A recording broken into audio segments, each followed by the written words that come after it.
சந்தா பேசி முடிக்கிறதுக்கும் அனீஸ் ஐஸ்கிரீம் வாங்கிட்டு வர்றதுக்கும் சரியா இருக்கு. சேரன் அனீஸ் கிட்ட ஒரு ஃபோன் வந்துச்சுப்பா சந்தாவுக்கு. சந்தா ஃபோனில் பேசுச்சு.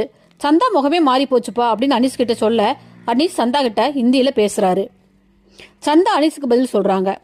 அதை கேட்ட அனீஸ், நாங்கள் ஊரில் இருந்தப்போ எங்கள் மாமா பையன் சந்தாவை கல்யாணம் பண்ணிக்க சொல்லி வற்புறுத்தினான். சந்தாவுக்கு அது பிடிக்கல. அதனால தான் சந்தாவை இங்கே கூட்டிட்டு வந்தேன்.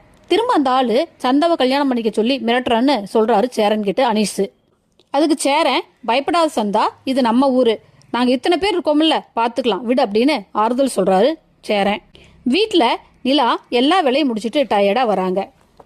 சோழன் நிலா கிட்ட, ஏங்க ரொம்ப டயர்டா தெரியுறீங்க, ஒரு டீ போட்டு குடிக்கலாம்ல அப்படின்னு கேட்க, ஆமா டயர்டா தான் இருக்கேன், ஏன் நீங்க டீ போட்டு தரீங்களா அப்படின்னு கேட்க, சோழன் மண்டையை சுரிஞ்சுக்கிட்டே எனக்கு டீ போட தெரியாதுன்னு சொல்றாரு. நிலா, ஒரு டீ கூட போட தெரியாது, ஆனா வாயப்பாரு ஒரு முழத்துக்கு நீளும்னு சொல்றாங்க.